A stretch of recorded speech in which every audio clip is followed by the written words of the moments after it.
Hello there, and as usual, I'm Aaron from Laststandgamers, and welcome. So today, we're talking about the economy update. In fact, we're going to be showing you some ideas on how you can make your very own trading station and make it very effective. So I'm joined here by Val. Say hello. Hello. Okay, so this station in front of us is the perfect example of a trading station. You can see it's clean, it's high spec, it's got all the systems that you need crammed inside, and more importantly, around the back it has got a fully functioning toilet. No, I'm joking. So what we're actually going to have a look at today is how to build an effective trading station. We've got Val's massive beast of a trading station over here. The first thing we're going to talk about is location. When it comes to picking a location, what is quite important, Val?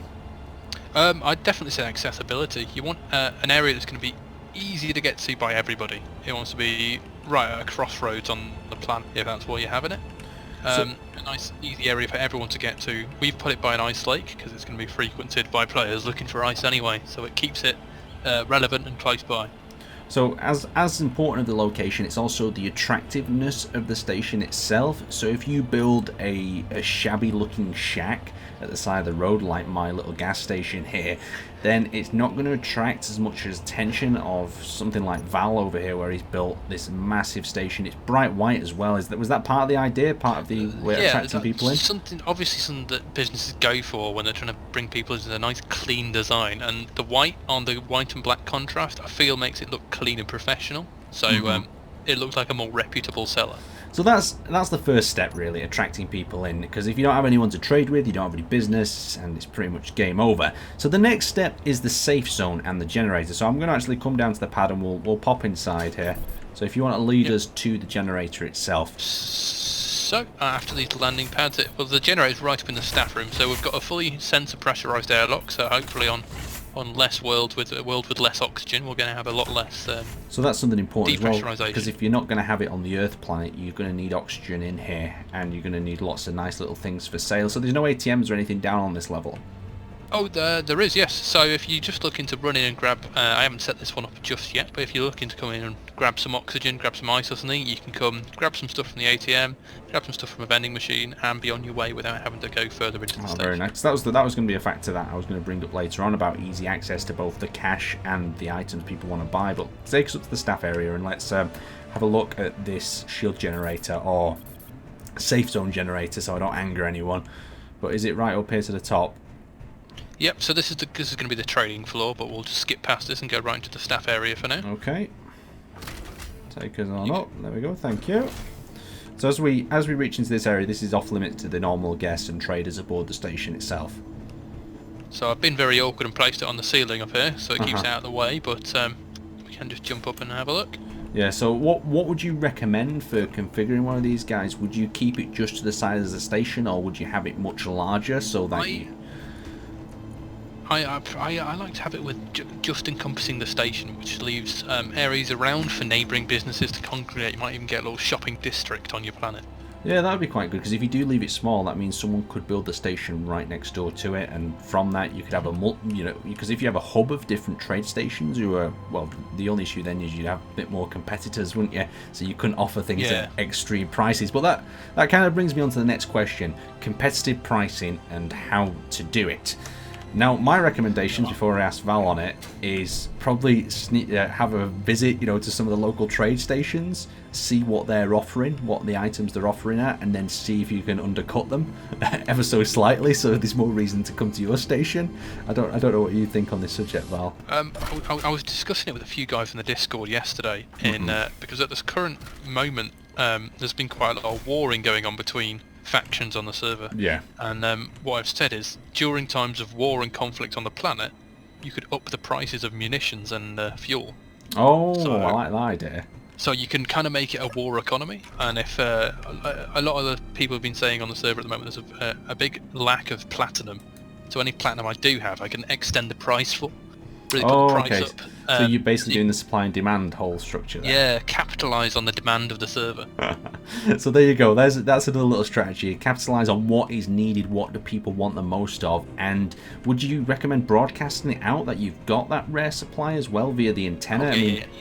It's one of the few times in Space Engineers where you'd actually want to broadcast via the antenna, because usually you want to keep hidden, you don't want to broadcast stuff, but sticking on the antenna, I've got platinum here for sale, might be a great way of bringing some attention over there. Once they know that your station's over here, they can come back and visit. Now, contracts.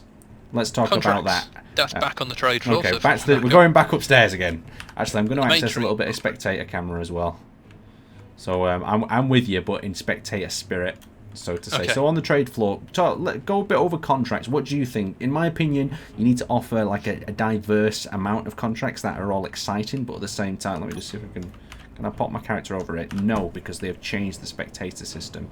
So I can no longer pop my character into this room because he spawns outside. That is extremely frustrating. I really hope they do fix that.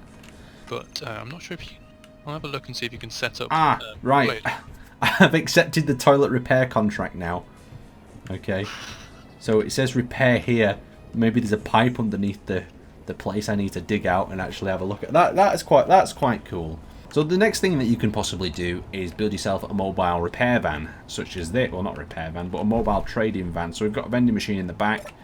We've got ourselves some ammunition, so it's a bit of an arms dealer at the moment. If Val pops in that, can you drive that, Val? Or is it locked to me? Right. So Val, can you actually drive that into your own safe zone? And like, for instance, if I was a bit of a dodgy wheelie dealer type character, I'd pull up under your trade zone in my dodgy van and start dealing out weapons in the basement, or... Yeah, you could have set up like a Space Engineers black market. Yeah, that'd be cool. In someone's own station as well. Because we were noticing, though, that small rotor grids struggle to get inside. Oh, I've failed the contract. Oh, so it was only for 100 seconds. Okay, that was a bit of a... Yeah, so I could, in theory, pull up under here and then get trading to it. But yeah, a mobile trade station is possible. I've tried a mobile shield generator. It just doesn't quite work, but we're out of stock of the automatic rifles at the minute. Still, a fun and cool concept, to say the least. Obviously, if you did start infringing on another trader's zone, you might get the eye of their security, which I've developed a few drones for. Done a little security bots. Let's have a look at these security bots.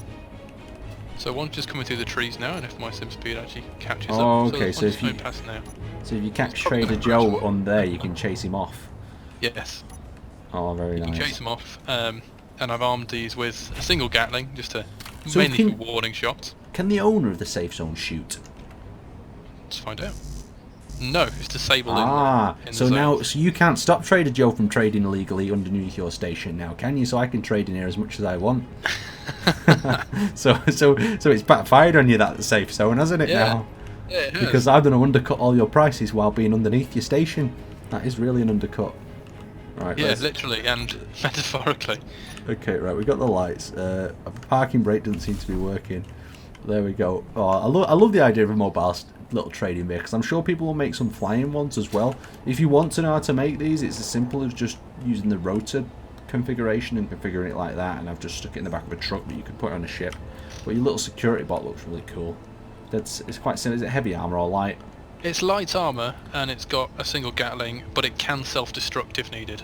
It's got the Valcorp logo on top. That's pretty damn cool. It just needs maybe one of them on the sides or something. And they look quite manoeuvrable, quite compact, very nice. Does it drift a bit, or...? It does drift a bit because it's only got downwards thrust, and it's not interplanetary, so I'd have to build another one for space stations. But I've got one of these, and then I've got a rover which is just up on one of the pads.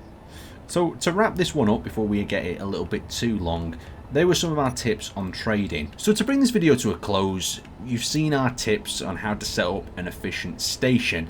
Now there's lots of tasks, lots of different things that you can do and set for other players to do from your outpost, but the important thing is really value for money. If they feel like they're getting ripped off or they're not having fun at your station, they won't return and they won't bring their Simonians back. So they're not Simonians, are they? They're space credits. I'm going to call them Simonians. They look like it, don't they? The SC thing. But anyway, I'd like to thank you guys for watching, and I'll see you next time.